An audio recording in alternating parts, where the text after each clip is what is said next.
Feliz día, mi nombre es Nixon Hernández. En el siguiente video hablaremos de un tema muy interesante, las cuales son fobias y parafilias, sus causas, sus tipos y cómo afectan esto en la vida, tanto social, familiar y laboral. El tema lo iremos desarrollando a lo largo del video por los diferentes integrantes del equipo. Bien, para comenzar, ¿qué es fobia? Se dice que la fobia es un trastorno de salud emocional o psicológico que se caracteriza por un miedo intenso o desproporcionado a momentos en concretos u objetos. Bien, también la fobia suele catalogarse como un sentimiento de rechazo, de odio hacia personas o situaciones en concreto o animales, lo que hace que la persona cree conflictos sociales o conflictos laborales. Bien, en sí no se puede hablar solo de fobia sin también hablar de lo que es ansiedad. ¿Por qué? Porque generalmente las personas que padecen de fobia siempre padecen de ansiedad. ¿Por qué? Bueno, generalmente dicen que la ansiedad es un mecanismo de defensa. Su función es movilizar al organismo, mantenerlo alerta y dispuesto a intervenir frente a los riesgos y amenazas. Bien, en sí, porque dice defenderse, porque digamos que si la persona que está en ansiedad o en un momento en concreto que esté en ese miedo intenso, puede llegar a defenderse o puede llegar a correr. ¿Qué es lo que hace la ansiedad? Que esté en un mecanismo de defensa. Bien, por así decirlo, por otro lado está también lo que es la ansiedad cognitiva. ¿Qué es la ansiedad cognitiva? Bien, es cuando la persona se llega a imaginar momentos que son imposibles de controlar para él, que puede llegar a tal punto de que cree situaciones que lo pueden llevar a la desesperación. Llega a tal punto de que esa persona puede llegar a tener ataques de desmayo porque piensa que lo que está imaginando en realidad va a pasar y generalmente no pasa. Bien, la ansiedad puede ser, y la fobia, la ansiedad y la fobia puede ser tratada. ¿Cómo así? Mayoritariamente las personas, los pacientes, para confrontar el miedo o la fobia, hacen de que confronten su miedo. Pongamos un ejemplo muy sencillo, lo que es la claustrofobia. Todos conocemos la palabra que es claustrofobia, lo que es miedo a estar en lugares pequeños. Y lo que hace es poner a la persona en esa situación y que vea y entienda de que no es tan malo como parece, o que no va a pasar lo que se ha imaginado en ciertos momentos. En sí, normalmente una fobia está en cualquier persona, pero no todas las personas padecen de la misma fobia. Todas las personas padecen de diferentes fobias, por así decirlo, pero unos los perciben de una manera más diferente. En cierto momento, las personas que lo perciben de diferente manera, podría ser de que la persona ya pueda controlar ese miedo. Entonces, y él sabe qué puede hacer en ese momento. Por otro lado están las personas que empiezan a sentir la fobia, que no saben lo que hacer y entran en modo de desesperación. Generalmente la fobia puede ser ocasionado por un trauma que ha pasado a lo largo de su vida y que poco a poco se ha ido transformando en ese miedo intenso de que piensan de que puede volver a pasar lo que ya pasaron. Por ejemplo, gracias a la fobia, la mayoría de personas llegan a ser antisociales. ¿Por qué? Porque las personas que son antisociales tienen la fobia de que puedan ser humillados en público por las demás personas. ¿Por qué? Porque esa persona ya pasó por ese momento. Entonces piensas de que todas las personas pueden llegar a hacer lo mismo. Lo que hace de que sea una de las bases principales para que la persona llegue a ser antisocial y en peores casos lleguen a ser hasta la depresión. Bien, hasta aquí mi tema. Seguidamente pasará a mi compañera a hablar de los diferentes tipos de fobias. Muchas gracias. Mi nombre es Rosemary Sánchez y procederé a mencionar algunos tipos de fobia y a explicar en qué consiste cada una de ellas. Atazagorafobia es el miedo al olvido, lo que incluye tanto el miedo a olvidar como a ser olvidado o reemplazado por los demás. Bromidrosifobia es el miedo a los olores corporales producidos por el sudor propio o el ajeno. Esta fobia cuenta con un componente de miedo desmedido e irracional y pensamientos distorsionados en los que se le considera este estímulo como peligroso. Las personas con bromidrosifobia tienden a adoptar una conducta evitativa. Cicrofobia es el miedo al hielo, al frío y a las bajas temperaturas. Filemafobia. Esta fobia consiste en el miedo a los besos. Las personas con filemafobia no simplemente le temen al beso cuando están en primera persona, sino que también experimentan un exceso de ansiedad al observar a otras personas besarse. Cabe destacar que estas personas no suelen disfrutar de dicha acción como la mayoría de las personas. Rupofobia. Este miedo consiste en el miedo a la sociedad y también es conocido como misofobia. Esta fobia está relacionada con el trastorno obsesivo compulsivo, en donde las ideas obsesivas tienen que ver con las posibilidades de contaminarse o de contaminar a los demás, mientras que los rituales compulsivos se asocian a la limpieza. Un ejemplo de ritual compulsivo de limpieza sería lavarse las manos un número concreto de veces. Barofobia es el miedo a la gravedad. Algunas personas tienden a pensar que la fuerza de gravedad puede fallar y que todo quedaría suspendido en el aire, o también que la fuerza de gravedad se altere y que todos quedemos aplastados por ella. Eritrofobia es el temor patológico a ruborizarse. Las personas que presentan síntomas como el enrojecimiento facial y el sudor tienden a creer que su comportamiento cambia y se les hace difícil mantener una charla y el contacto visual. En lugares públicos la situación empeora, ya que se experimenta un incremento de ansiedad y se tiene el presentimiento de ser el centro de atención. Hematofobia es el miedo a la sangre, ya sea propia o ajena, y a las situaciones que están relacionadas directa o indirectamente con ella. Las personas, por lo tanto, el miedo que está detrás del miedo a la sangre no tiene que ver con el dolor físico en sí, sino con la idea de ver la sangre corriendo y derramándose. De mi parte, esta ha sido toda mi participación. Bueno, mi nombre es Katherine Castro y yo les hablaré un poco sobre el tema de las parafilias. Bueno, primeramente, ¿qué son las parafilias? Las parafilias son los patrones del comportamiento de las personas en la que la fuente predominante del placer sexual no se encuentra en la relación sexual como tal, sino que a través de una actividad u objeto.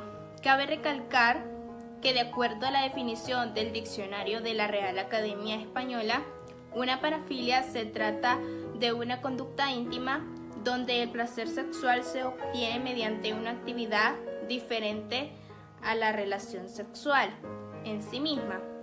Bueno, en sí, una parafilia es cuando en el momento del acto sexual se requiere de un objeto o cierta actividad, y sin este objeto o esta actividad, tu vida sexual no tiene ningún sentido. Un dato muy importante es que algunas parafilias pueden generar daños físicos o psíquicos a alguno de los participantes del acto sexual. Bueno, les dejo con mi compañera que les seguirá hablando un poco más sobre el tema. Hola, mi nombre es Michelle Benítez. Les seguiré explicando un poco acerca de la parafilia, ya que este concepto ha ido evolucionando a lo largo de la historia. Prácticas que tiempo atrás eran consideradas como parafílicas hoy son consideradas normales, tales como la masturbación y la felación. ¿Cuál es el origen de la parafilia? Es importante recalcar que según los expertos no hay encontrado trastornos psicológicos o cambios orgánicos que den una explicación amplia del por qué se origina la parafilia. Pero también es importante mencionar que con tratamientos con terapias psicoanalíticas se puede llegar a mejorar. A continuación daré 5 ejemplos de parafilia. La número 1, la zoofilia. Las personas que tienen zoofilia fantasean con la idea de realizar el acto sexual con los animales, incluso hasta llegan a realizarlo. Dentro de la zoofilia tenemos a la ailurofilia, que es la atracción por los gatos. También está la formicofilia, que es una práctica donde el placer sexual se obtiene por el andar y picotear de las hormigas sobre los genitales. Como ejemplo número 2 tenemos el fetichismo, que es el conjunto de conductas, fantasías y necesidades sexuales donde se requiere de un objeto inanimado para obtener placer. Dentro del fetichismo tenemos la tricofilia, que es una atracción sexual por el cabello. También tenemos la altocalcifilia, que es una excitación sexual por los zapatos de tacones altos. Y de último tenemos a la dendrofilia, que es una atracción sexual por los árboles y las plantas. Como ejemplo número 3 tenemos el masoquismo sexual, que es una conducta sexual donde la excitación y la satisfacción sexual se obtienen por medio del propio dolor físico o psíquico, como por ejemplo la humillación, la dominación y el sometimiento. Dentro del masoquismo sexual tenemos la arpaxofilia, que es una atracción sexual producida por el ser asaltado o robado con violencia. También está la vincilagnia, que es una excitación sexual al hacerse atar. Y de último tenemos el vampirismo, que es una excitación sexual proveniente de la extracción de sangre.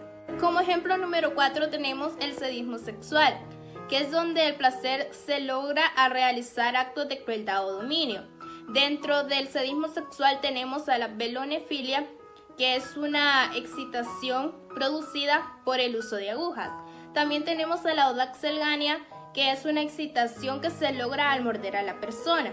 Y de último tenemos a la ragdofilia, que es una atracción sexual por el ser azotado con un flagelo o un instrumento similar. Como ejemplo número 5 tenemos el voyeurismo, que este consiste en obtener la excitación mediante se observa a una persona desprevenida que se está vistiendo o en plena actividad sexual. El voyeurismo generalmente comienza en la adolescencia y en los primeros años de la edad adulta. El voyeurismo en algunas culturas es considerado como una perversión y en varios países lo han clasificado como un delito sexual. Bueno, mi compañera les seguirá hablando sobre 5 ejemplos más. Un tipo de parafilia es el proteurismo o frotismo. Esta consiste en la excitación sexual por medio de la frotación de sus órganos genitales u otra parte del cuerpo en otra persona sin su consentimiento. También podemos mencionar otro tipo de parafilia que se llama uretralismo. Esta consiste en introducir objetos en la uretra. Cabe mencionar de que esta práctica puede ser peligrosa, ya que puede lesionar las partes internas y causar una infección severa. La pedofilia es otro tipo de parafilia. Esta es la excitación o placer sexual que obtiene una persona mayor o un adolescente mayor de edad al realizar ciertas actividades con menores. Estas actividades pueden ser desvestirlo y simplemente mirar al niño o niña. Puede consistir también en acariciarlo suavemente, en masturbarse en presencia del menor, entre otro tipo de actividades, o puede limitarse simplemente a tener fantasías sexuales con estos menores. Estos menores usualmente suelen andar entre las edades de 6 y 11 años de edad. Otro tipo de parafilia es el exhibicionismo. Este se caracteriza por la excitación sexual al exhibir los genitales ante personas desconocidas y que éstas se encuentren desprevenidas. Una variante del exhibicionismo podría ser el imaginarse que lo están observando durante el acto sexual. La fratrilagnia es otro tipo de parafilia. La fratrilagnia es el incesto. Esta consiste en mantener relaciones sexuales o de pareja con los miembros de su misma familia. Ejemplos muy reconocidos de estos es en la antigüedad. Tal es el caso de Cleopatra, que se casó con sus 2 hermanos. O en la mitología griega podemos encontrar otros ejemplos. El caso de Zeus, que mantenía relaciones sexuales con su hermana Hera, donde ellos tuvieron 3 hijos, el cual era Ares, Hebe y Hefestos. Feliz día, mi nombre es Rudy Amaya y proseguiré con el tema fobias y parafilias, centrándome en cómo las fobias afectan la vida laboral, social y familiar de las personas. Para lo cual daré una breve descripción sobre qué es una fobia. Una fobia es un miedo intenso e irracional que sienten las personas a una cosa o a una situación que les pueda causar poco o ningún peligro. Tomando esto como base, ahora les explicaré cómo las diferentes fobias afectan las diferentes áreas de la vida de la persona. Partiendo de fobia social. La fobia social es un gran impedimento a las personas que la padecen dentro de su campo laboral, ya que estas personas son limitadas a poder socializar de forma efectiva con el resto de sus compañeros, ya que sienten un miedo persistente a ser juzgados en situaciones sociales. Y esto les provoca que esas personas se sientan nerviosas, tengan problemas de ansiedad o incluso conducir a la depresión. De esta forma, la fobia social es un gran impedimento dentro del campo laboral. Ahora les explicaré otra fobia bastante común, como lo es la claustrofobia. Este es el miedo intenso a los espacios cerrados y a lo que pueda ocurrir dentro de ellos. Las personas que padecen este tipo de fobia son bastante limitadas dentro del campo laboral, ya que a estas personas se les dificulta trabajar en oficinas o salones muy cerrados, o incluso se les dificulta utilizar el elevador, ya que estas personas, al estar demasiado tiempo en lugares cerrados, tienden a sentirse mareadas, comienzan a sentir náuseas, sudoración e incluso taquicardia. Así que esto dentro del campo laboral es bastante limitado y afecta en gran manera. Como siguiente fobia les hablaré de la acrofobia, el cual es el miedo a las alturas. Es bastante similar en el caso de las personas que tienen esta fobia con respecto a la fobia anterior. Las personas con acrofobia se les dificulta trabajar en edificios, ya que al ser muy altos en algún determinado momento tendrán que subir al último piso para realizar algunas de sus actividades laborales. Y estas personas, a medida que frecuenten ese lugar, se van a sentir tensas, nerviosas, sentir náuseas y van a tener la necesidad de huir de ahí cuanto antes. Entonces, posiblemente estas personas pierdan un tanto su productividad conforme vayan al último piso, al estar expuestos a lugares altos. Entonces, su jefe podría despedirlos por esta situación y es un tanto malo dentro del campo laboral. Y por última fobia de la cual les hablaré es la glosofobia, el cual es el miedo a hablar en público. Las personas que tienen esta fobia se ven afectadas en trabajos en los cuales tengan que comunicarse en grandes grupos. Las personas que tienen esta fobia se les dificulta expresar o divulgar una noticia de forma concreta si se ven involucradas demasiadas personas a escuchar. Y de esta forma las fobias afectan el campo laboral en las personas. Ahora les hablaré de otro punto el cual afecta la fobia, la cual es el ámbito social. Las fobias no solamente trastornan las rutinas de las personas, sino que también interfieren en los vínculos familiares y las relaciones sociales. Se dice que las personas con fobias tienen una estigmatización social que agudiza su conducta. Y a medida pues la fobia se vaya desarrollando, los síntomas irán creciendo y poco a poco irán interfiriendo en las relaciones sociales de las personas. Incluso pueden bajar su autoestima y hacer que la persona se aísle totalmente de su campo laboral o socialmente. Y las fobias son el primer paso a la depresión, ya que las personas, para tratar de enfrentar su miedo, pueden llegar al consumo de sustancias o a ingerir alcohol para hacerle frente a su miedo. De esta forma afectan las fobias al entorno social de una persona. Y ahora, como último punto, les hablaré de cómo las fobias afectan el ámbito familiar de las personas.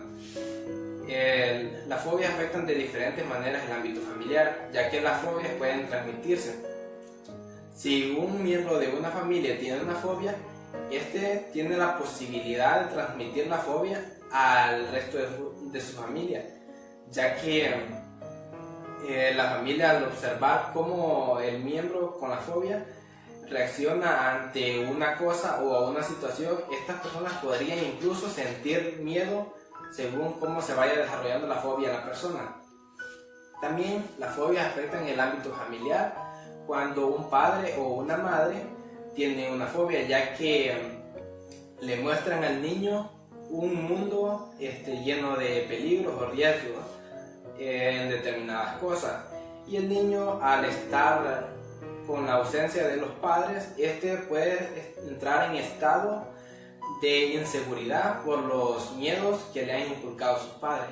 Y hasta aquí ha llegado mi participación, y continuará mi compañero, que les explicará más a fondo acerca de las parafilias. Hola, mi nombre es Diego Fernández y me corresponde continuar con la temática de las parafilias. Daré un aporte de cómo afectan las parafilias en la vida de las personas.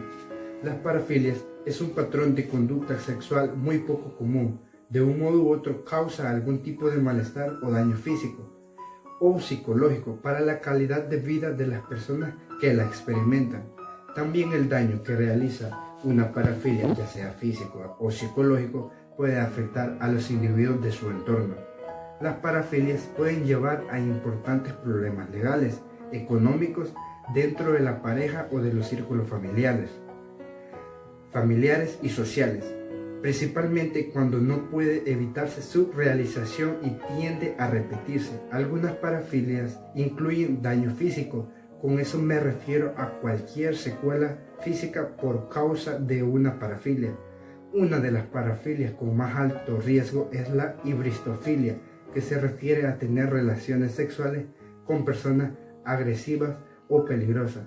En las relaciones y fantasías sexuales de adultos sanos es frecuente que exista cierto grado de variedad. Algunas conductas sexuales de naturaleza poco frecuente, pero que no implican riesgo lesivo, pueden formar parte de una relación de afecto y amor, si ambas personas consienten en su práctica. Sin embargo, cuando las conductas sexuales causan alguna angustia o daño o alteran la capacidad de una persona para funcionar en sus actividades diarias, ahí es cuando ya se tiene un trastorno parafílico. El malestar puede ser el resultado de las reacciones de la gente ante su comportamiento o del sentimiento de culpa por el hecho de hacer algo que resulta socialmente inaceptable. Los trastornos parafílicos pueden perjudicar gravemente a la capacidad de mantener una relación sexual recíproca, afectuosa. Las parejas de las personas con su trastorno parafílico pueden sentirse como un objeto o como si no tuvieran importancia o no fueran necesarias para las relaciones sexuales. La mayoría de las personas con parafilias son hombres y muchos tienen más de un tipo de parafilias. Algunos de ellos también presentan un trastorno grave de la personalidad, como un trastorno antisocial o un trastorno narcisista, y eso afectaría muy notablemente para que las personas puedan establecer relaciones sociales o laborales, ya que las personas que tengan una o varias parafilias pueden representar uno de los trastornos mencionados anteriormente y se les dificultaría establecer vínculos sociales sólidos. Hasta aquí ha culminado nuestra participación como grupo en la temática fobias y parafilias. Esperamos que la información dada sea de utilidad.